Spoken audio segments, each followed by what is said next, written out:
Hello, everybody, and welcome to 32Soft's November webinar, our final webinar of 2019. I'm Denise, and back with me to present today is QAD and MRP expert, Don Lindsay. As always, Don has much to cover, so very quickly, I will hand off to Don Lindsay, who is a business analyst for multiple companies, has 18 years of QAD ERP experience, and throughout those years, Don has worked with 7 different versions of QAD.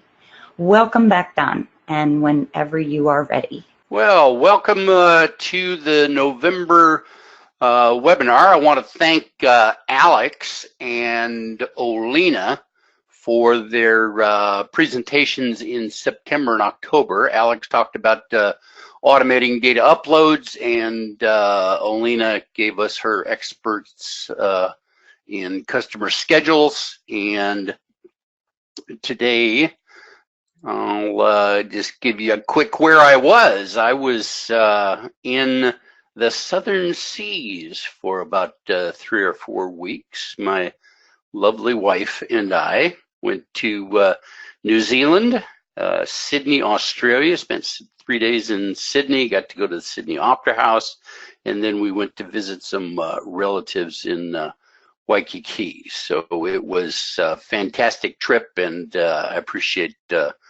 Alex and Olena filling in for me. So let's get back to QAD. And so today we're going to talk about inventory. Just some of the basics of inventory. We'll understand the objectives and why do we have inventory. We'll talk about some database considerations, talk about entities, status codes, and locations, how we set up inventory control, and then we'll spend the bulk of our time on inventory transactions. We'll talk about the perpetual record, receipts, issues, transfers, history, maintenance, some other things. So we'll dive right into inventory. As we remember, every time we have a webinar, I remind you that there's probably lots of terms and words that I might use that you may not understand.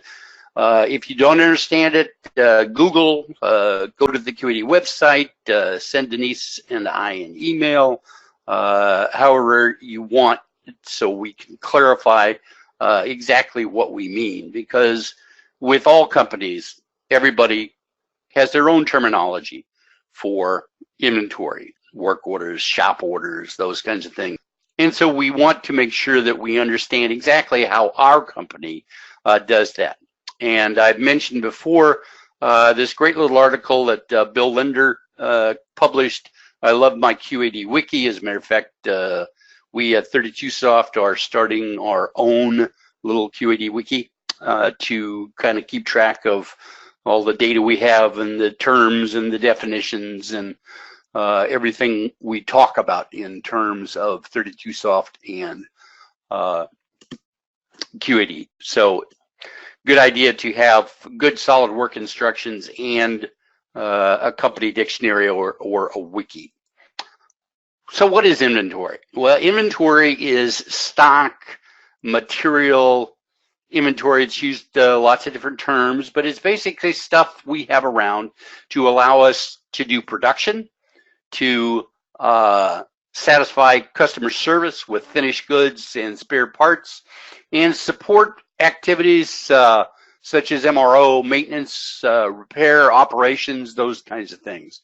We can pretty well classify inventory, and there's a lot of fields within QAD, the item type, the category codes, the user definable fields. There's lots of ways in QAD to help us classify or tell us what kind of inventory we're dealing with. Typically raw material, work in process, finished goods.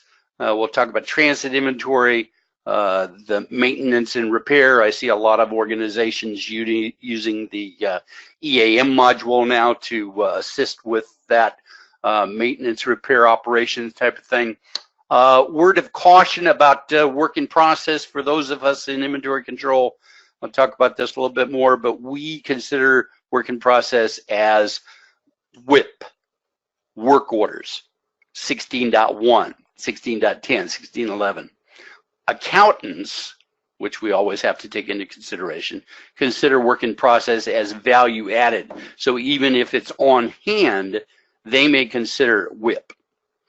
The flow of inventory through the organization, we covered this a little bit in terms of the accounting webinar that we had earlier in the year. And it's basically looking at inventory as a flow of materials through the organization, because that flow of materials is actually the flow of money through the organization. And it starts off with our suppliers. We buy raw materials, components. Those are purchased so that we can convert those into work in process. We buy MRO items, and that then debits accounts payable because you've got to pay the suppliers, and credits inventory. Because remember from our accounting discussions, double entry bookkeeping, you always have to have a debit and a credit to any activity that you have in operations. So we continue and take our raw materials and components, we cut manufacturing work orders, we build those work orders, put them in inventory, and then finally we build those, or we credit the inventory on hand and debit our work in process. That then comes down and we finish the product. These are the end items that we ship to our customers. We talked about forecasting extensively in a couple of webinars this year. And here we're going to credit the work in process and debit finished goods. Then if we've got a distribution system or a DRP system, we'll talk about DRP a little bit later in 2020. We're going to move that material into the warehouse, and then finally that finished goods gets shipped off to the customer, and at that point we credit the finished goods account and debit accounts receivable. So this whole flow of inventory through the system allows us to keep track of the money that we're having in the inventory side of QAD. We can think of inventory in three basic ways, either through the classification of stock, as kind of like we talked about raw materials, finished goods, etc. The functions that inventory performs, we'll look at some of the functions, and then obviously cost. We won't cover a whole lot of cost information today. We covered that in a couple of webinars, but we'll talk about that again in February 2020 when we have our part 2 of our inventory webinar. The objectives of inventory are basically 3. First of all, to maximize customer service. We carry inventory. The marketing salespeople would prefer that we just have a lot of stuff around so that if a customer orders, they can have it immediately. The other objective is to minimize the inventory investment, because the finance people would prefer that we have no inventory, that we just order it and ship it as soon as the customer has it. We don't have to worry about carrying costs and all the costs associated with having inventory on hand. Then we've got the production guys out on the shop floor, and they are kind of like the customer service people. They would prefer us to have lots of inventory. They can work on anything they want. They can have their labor people go ahead and work without interruption. So they would like to have a lot of inventory around. So you've got these 3 basic conflicting objectives of inventory, and it's our responsibility. Inventory control is the balancing act of optimizing these 3 objectives. I remember when I was a production inventory control supervisor at Beckman Instruments many years ago, I had this really bright young guy who was just getting into production inventory control, and he literally could not take the stress, because most of us who work in inventory control understand that by balancing these 3 objectives, we've got to have these plays that cause us to have stress in the organization. And he had to quit. He couldn't even handle balancing these three objectives. So it's a it's a tool and a process that we have to undertake. There's lots of people who use inventory. Obviously, just the production inventory, the receiving people, inventory staff, they receive parts, they issue, they do cycle counts, all that kind of stuff. But there are a whole lot of other people in the organization, senior management, R&D, engineering, customer service, accounting, finance, planning. They are all interested in inventory control because everyone wants to know and needs visibility of inventory management. So we who sit in the inventory control seat in an organization are in control of the cockpit. That's where everybody wants to have information. There's basically two ways to look at inventory. There's the aggregate management. Now this is for supply chain managers, material managers. They need to look at inventory, managing raw material, work in process, finished goods at a dollar level.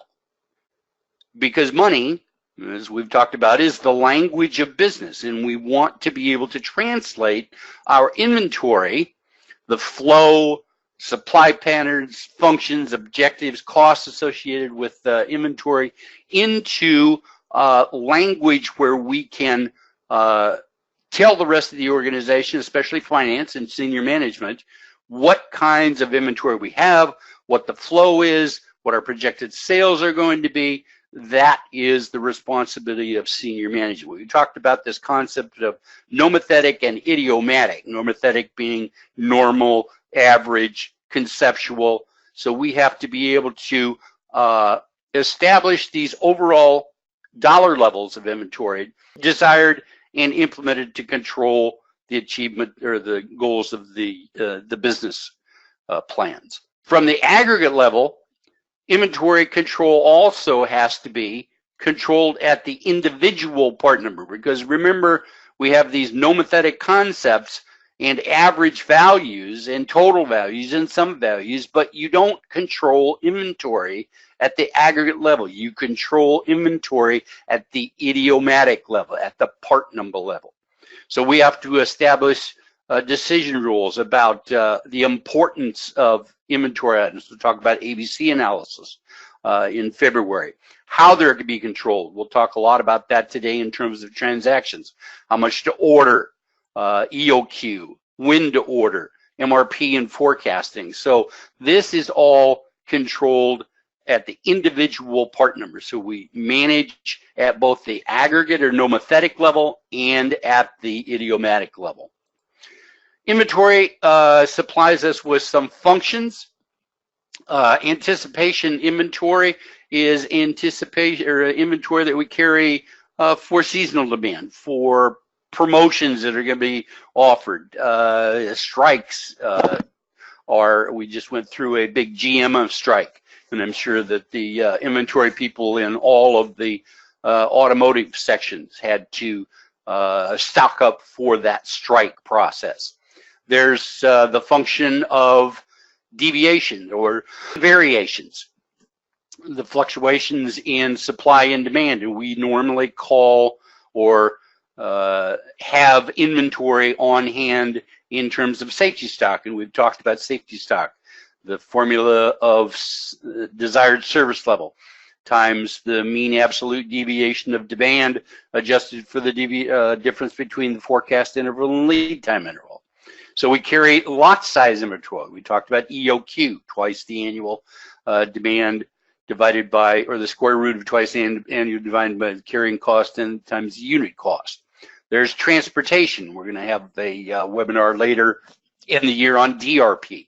So if you're in a distribution environment and you've got warehouses across the country, you have to take into account this distribution. And then finally, inventory serves as a hedge against activities that may or may not happen. I can think of the fuel industry. I can think of printed circuit boards. I used to work for a printed circuit board house that had to gold plate the ends of the PC boards, and we had a couple of guys that did nothing but just figure out what the price of gold was going to do and whether we should buy more or wait until the price went down. So inventory serves these functions, and again, in QAD you have many options in terms of the fields to be able to classify that. So how do we set up inventory? Well, this flow kind of gives us a indication of the individual activities, and we'll walk through each one of those. First of all, you have to set up an entity. And an entity is primarily an accounting problem. It generates a separate balance sheet and income statement. It's activity or a business element that plans and budgets and is assessed taxes. And we create that in 36.1.1.2 entity create. So you have to have the entity code, a description. Obviously in EE you have to create the relationship in the business relationship. There's a location code that's not currently used in active, and then what domain that entity is existed in. And as you can see, these fields down here are primarily financial questions or information, but you have to have the entity in order to drive down to the lower level at the location, which we'll talk about in just a second. Entities have shared sets. You can have alternate GL numbering processes, so that you can define a GL numbering source from a current entity or another entity. And then you have taxes. So you can enable gross tax accounting, and we won't get into taxes, because that's a whole nother 4 or 5 webinars. So once you've created the entities, then you need to create status codes. And we talked about item status codes, how you control the pre-production, production, released in terms of items. But in terms of inventory status, you can create inventory status codes in 1.1.1 that define the state of the item as it exists in a location. That has primarily to do with whether this location inventory is available so that you can allocate it to sales orders and manufacturing orders, whether it's nettable for MRP, or whether you can overissue. And that has primarily to do with advanced repetitive. This is a very flexible tool and is critical for the effective control of inventory. Along with the inventory status codes of available, overissue, you have restricted transactions that you can define for specific location codes. So when you're processing transactions, the system checks to make sure that you can process particular transactions if a particular item is in a location. So you enter the location code, and that then becomes associated with that inventory status code, and that defines on how you're going to be able to process that inventory. Need to take serious consideration of how these are set up. I've seen companies with 25 or 30 inventory status codes. I've seen companies with 2 or 3 status codes. So it all depends on how you want to. Very flexible process, so you can define that for your organization. Some transactions are required by the system, and no matter if you restrict them or not, you're still going to be able to process. This is just a list of inventory status codes, and it's so important that all your warehouse and supply personnel understand what these settings are and how they work. Remember, it's always easier to do things right than to go back and try to correct it. So once we've got entities and status codes, now we can talk about sites. And the physical layout of the facility should be as closely as possible related and represented inside your inventory control system. And you do that through the establishment of sites and location. Sites are basically where you do inventory control. It's where you do forecasts and production schedules, production and costs, material and capacity plans, and you report at a site level. There are some in EE that require the site code to be equal with the company code if you take that into consideration, but you can set up however many sites you want. You can have 2 sites in the same building, 1 site in another city. It all depends on how your particular facility is built. So the site maintenance, you define the entity and site that or the domain and entity is going to be associated with. If you use Interstat, it's an accounting issue. We'll talk about that later in the year. There's your default inventory status. Do you want automatic locations? I say there's a word of caution there. Be cautious with automatic locations. Inspection locations, EMT, enterprise material transfer process. We'll talk about that later in the year. It is able to set allocations in EMT. There's a transfer variance account. I'll talk about that when we talk about the control files. Then transfer ownership having to do with consignment, logistics accounting, and if you use the new WSPSW master schedule workbench and production schedule workbenches. There's also the option to set the site maintenance for multiple domains. And now we set up the locations. Locations are based on some schema, and that probably is one of the most important things you need to define is that location schema. It's going to have effect on your inventory, on your transactions, on your pick lists, on everything. So pay a lot of attention to those location schemas. There's the inventory status for this particular. You can associate it with a project. Here's permanent. I'll talk about that when we talk about zero balance. The location type must equal the item master type, because otherwise, if you set the item master, you can only put that particular item in a location that has that same location type. You can designate single item, single lots. You can define category. There's reserve locations. Is this one that you can transfer ownership and consignment? And then you have a physical address which allows you to create shipping documents off your locations. Location schemas can be good. Depends on how you do them. They can be bad. I've seen lots of organizations that fall back on spreadsheets because they haven't done a good job of defining their locations to most accurately represent their physical storeroom and warehouse activities inside of QAD. Locations are critical to the successful and effective control of inventory. Little statement, be careful of automatic locations. Don't use automatic locations unless you totally understand the functionality behind that, because it can get you pretty screwed up. There's reserved locations, which allow you to define locations that are assigned to specific customers so that you can control how they're allocated, picked, and issued. There's compliance, and we won't talk about compliance just yet. I'll wait till February when we talk about compliance, lot control, serial control, those kinds of things.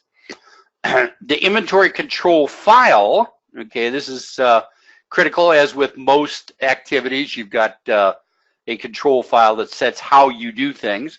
So you can set the method of tolerance, the days of issue, the min-max tolerances for ABC analysis, and then in terms of accounting, you can tell it how to handle current cost, whether you want to summarize journal entries, whether you want to roll up cost into lower levels, how you're going to affect current cost, the journalized methods, whether you're going to create GL transactions, the transfer clearinghouse or clearing account. This is if you have a transfer between sites and you have different standard costs in those sites. This is the variance account that's going to take that. There's intercompany, whether you use mirror accounting or not, and is this a default site for your whole inventory control system. That inventory control 34 or 3.24 also has picking logic in it. Picking logic says how you're going to allocate parts at the detail level when you're going to release pick lists and sales orders. You can either do it by warehouse location. If you've got meaningful lot numbers, you can use those. You can do LIFO or FIFO. This is very common in the life science areas, or you can use expiration date. There's lots of ways that you can do that. Once you pick that, be cautious. Changing that is probably problematic. In EE, they, for some reason, have separated the operational and accounting control functions into this new 36.9 series of accounting, but it basically has the same values that you've got. I won't spend a lot of time on inventory control. We covered that extensively in a webinar early in the summer. It's basically item inventory data, inventory product lines. The one thing I would emphasize again is the uniqueness identification concept in terms of part numbers. Remember, one part number, not one part, many part numbers or many part numbers for one part. That can really screw up your inventory control and the completeness of setup. As you look at 1.1 or 1.4.1, 3, 5, 7, don't have empty fields in those menus. You need every one of those fields to effectively control inventory.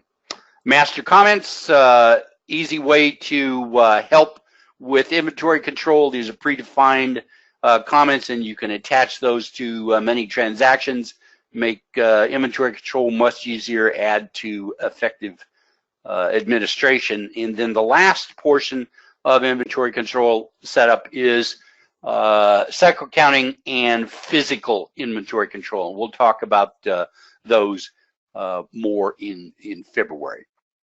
So let's look at the inventory control transactions. So the flow of inventory, remember we said the flow of inventory is the flow of money through your organization.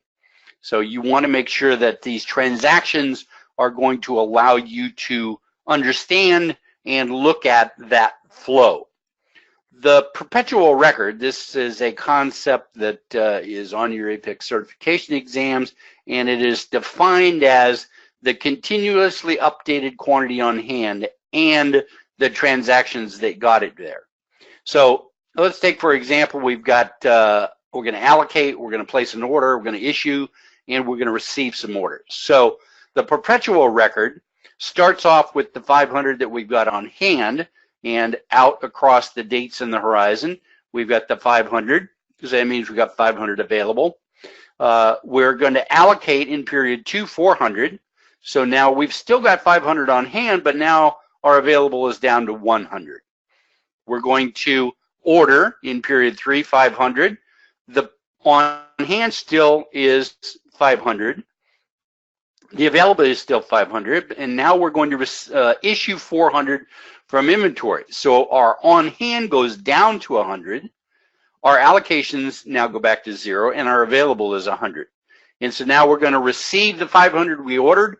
Our inventory goes back up to 600, and now our available is 600. So the perpetual record is this continuously updated quantity on hand and all of the transactions that got it there and the history. So for all activities in QAD, MRP, costs, inventory, this perpetual record needs to be at 98%, probably close to 100.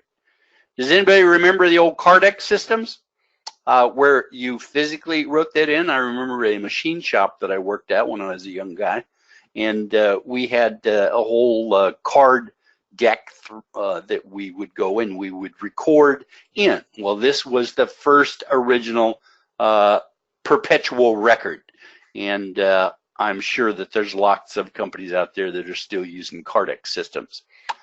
So let's look at inventory control processing.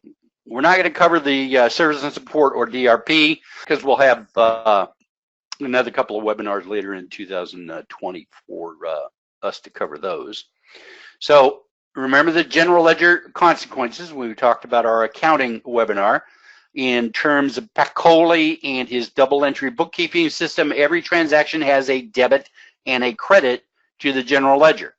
So the transactions we do in inventory control affect how that general ledger, and that's where the flow of the money is recorded. Here's just a quick reference of all the transactions that exist in QAD.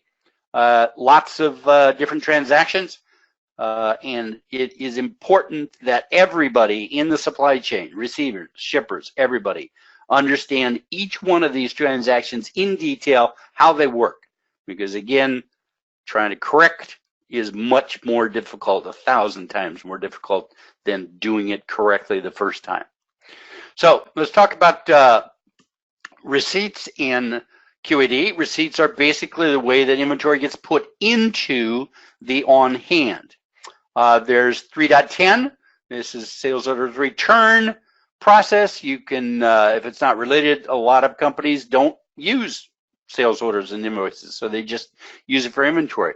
So you only use this if you do not have sales and orders and sales order and invoice module. If you don't use it, you can see in the transaction history, you're going to see an RCT.SOR, and there's the accounting implications. 3.11 is a return to stock, and this you can use to do just return of floor stock items back to production, materials that are sent back from engineering, et cetera, et cetera. This you can see in transaction history as an RTC-RS, and there's the accounting implications. Purchasing. Purchase order receipts, this is how you're going to get 99% of your product, or hopefully 99% of your product, into on hand. So 513.1 records the activity of a supplier fulfilling a commitment based on a purchase order. Won't talk too much about this. We'll cover this more in our January webinar on purchasing the work order receipt. This is how we get product in from open manufacturing work orders. You can basically see 4 different transaction types that can occur from a work order receipt: RCT-WO, an RJCT for rejected materials, and then if you're going to issue material from another site into a work order, you'll see a ISS-TR and RCT-TR, which we'll talk a little bit more about when we talk about transfers. Caution about this little closed box. Depending on how you do that, remember that if you hit that closed box, that means that that work order is susceptible to 16.21 work order accounting close, where it's going to take all of the dollars out of work in process and put it into the general ledger based on your product line of that particular item. So just be cautious on how you do that. I ran into a company just the other day that had this configured screen, yes, and it caused some issues for them. So just be cautious with that. GL is affected based on how you do the transaction. There's the 1612 work order receipt backflush. This can generate up to 5 different types of transactions. And this is a fairly complex transaction. It's got a whole bunch of fields or frames behind it. So you should make sure that people who use this understand how it's going to be processed. If you're using advanced repetitive, the 182213 is your backflush transaction in advanced repetitive. And again, this is also a very complex transaction. Can record ISS-WOs and receipts of items into inventory. The 182219 is primarily used at the operational level within advanced repetitive, and there it's going to create a transaction in the OPHIS, OP-HIS table to record the movement, and if it's the last operation on the advanced repetitive can create a RCT-WO transaction, which will put the part into inventory.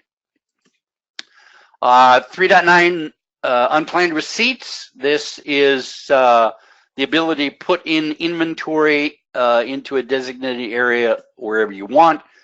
These are key fields for the unplanned receipt because this RCT-UNP needs to know what general ledger accounts are going to be used. So normally the cost accountant is going to define what fields can be used for that, and accountants really don't like this transaction. I don't think even materials managers don't like this transaction.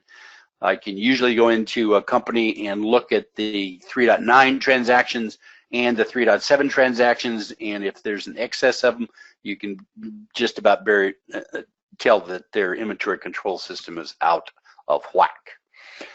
There's 3.12. This is a backward exploded receipt. This also is a fairly complex transaction, but this will get parts. Several transactions can be created from your RCT-WO receipt into inventory, or issues from inventory into the work order. So you can just do that receipt without doing the 1610 work order component issue. There's the accounting transactions, and now we come to issue transactions. And issue transactions are the way that QAD takes inventory away from on hand and issues it to wherever. Sales order shipments, 7915. If you use advanced repetitive, this shows that you are shipping parts against a commitment to a customer based on a sales order. And this is going to mark the parts ready for invoice. You can see this as an ISS-SO transaction in transaction history, and the various accounting debits and credits that are going to take place. 1610, I mentioned that just a second ago, work order component issue. If you've got a work order, this is a way that you can issue parts to the manufacturing work order. You could also use the 3.12, the backward exploded, but this allows you to issue parts directly into, and we'll see these as ISS-WO transactions in the transaction history. Purchase order returns. This returns a part to a supplier from on hand. I say caution using this transaction because the part has to be exactly in the location that you think it's going to be. So if you use lot and serial control, this can add to the complexity. We'll cover more of that when we talk about that in January, and it will create an ISS-PRV transaction. Issue unplanned, just like receipts unplanned, this is issues unplanned. This takes parts out of inventory. Again, key fields are the debit and credit account, and you should use this account with much caution. You'll see an ISS-UMP.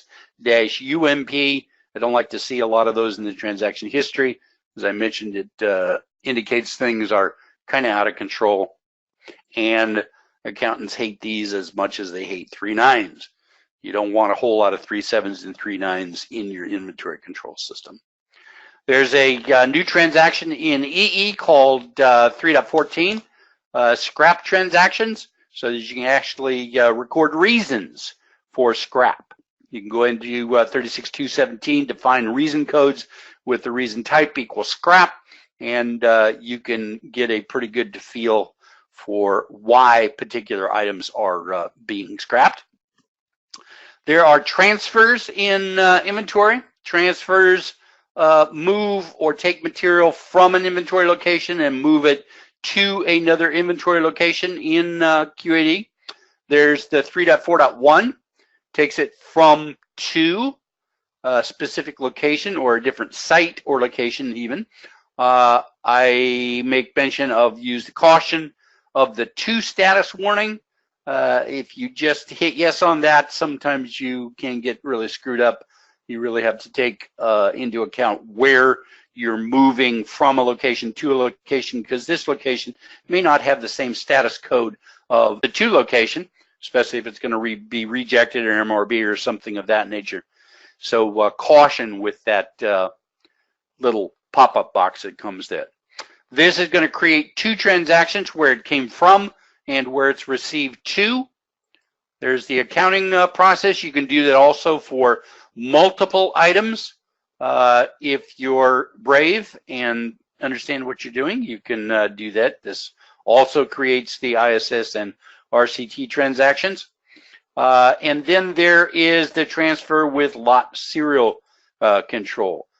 Be real careful with this, because you can transfer from one site to another. You can change the lot serial number on the transfer quantity, or you can change the lot serial number but not change the location. So be cautious with 3.4.3. You should probably have menu security on that for only individuals who really understand what they're doing. History. Remember the definition of the perpetual record: the continuously updated quantity on hand and the transactions that got it there. So inventory history is very important. 3.2.1, this is probably the most used browse and report in QAD. I see this constantly used 1,000 times a day. So 3.21.2, your transaction by item browse, very important. The key here is the transaction number. You want to make sure you capture that transaction number, because that is going to give you the visibility for more detail. You can also run 3.21.14 as a report. Don't see a lot of people using this, because they usually like to use the transaction browse and export that to Excel and do those kinds of things. But the report is sometimes very handy also. Once you have the transaction number, you can enter that transaction number in 3.21.1, and this gives you a lot more detailed information as to who did it, what kind of transaction, the item, descriptions, unit of measure, price, etc. I'll show a lot of people use this for identifying the user that did that, because if you've got screwed up inventory, the system didn't do it, people did it. So you want to go back and do some additional training, understand what this particular user is up to. The cost information that you can get from 3.21 is also very valuable. Divides it into material, overhead, total. If you want to look at even more detailed information, if you take the GL reference code that's on the 3.21, you can drive into either the SE value of that through 2513.19 to get some more information about debit and credit accounts, or if you're in EE, you can take that general ledger and into 2515.2.1, you could go in the GL transaction view and see more detailed information about the cost. Maintenance of inventory is sometimes required in QAD. You need to change, delete, add, modify, etc., lots, serial numbers, locations, etc. And you do this through the maintenance functions in inventory control. First is 3.1.1 inventory maintenance. This is used to review and modify attributes held in particular sites and locations. And you can see a complete transaction history of that by looking at the ISS-CHL and RCT-CSL. This is the before and after picture of what that particular lot site was changed to. You can do it by lot item and 3.1.2. And finally, we've got the 3.23 zero balance and delete. I mentioned that you should have caution when you use the permanent location field in 1.18. This allows the system to track and store information about all items that go through a particular inventory location. Users typically don't like this because it gives you zero quantity on hand in the detailed information on inventory. So what you need to do then is to run the 3.23.0 balance, delete, and archive, and this will basically get rid of all of those. It does cause some issues with how allocations are handled, but you can clean up those zero balances by using the 3.23. So there's lots of tools that Alex and the team have available for inventory management. We've got location maintenance, receipts, consignment, work order receipts, all sorts of data loaders that can assist you in helping with the massive amount of detail that needs to be fed into your ERP system. If you are interested to learn any more about these, please contact Denise or Alex at 32Soft, and we can give you a free demo of how that works. So today, it's about 45 minutes. We've talked about data structures, inventory setup, status codes. We've talked about a number of different kinds of transactions that occur in QAD. In February, we'll look at physical counts, cycle counts, talk about obsolescence and analysis. We'll cover the regulatory fields that we didn't. Talk about consumer and supplier schedules, controlled substance, item maintenance, and we'll look at inventory reports. In January, we'll talk about some basics of purchasing, supplier items, purchasing control, MRP, talk about requisitions, discrete work orders, blanket orders, supplier schedules, and some reports for purchasing. So hopefully we'll see you there. If there are any questions, Denise, I'll send it back to you. I want to wish you all a Merry Christmas and a Happy New Year, and hopefully we'll see you in January for our discussions on purchasing. Denise, back to you.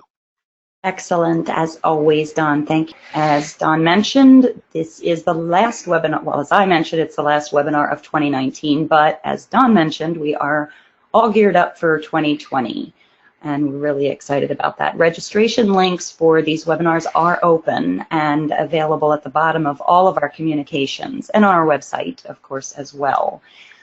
I try to wrap up each month with a relevant quote. Sometimes I do better than other times, but it occurred to me I'd be preaching to the choir by sharing this quote, because by attending these webinars, you are ensuring your powerful QAD system is being optimized. So then I started thinking about the reasons it's important to both have and make optimal use of our tools, besides the more obvious, of course.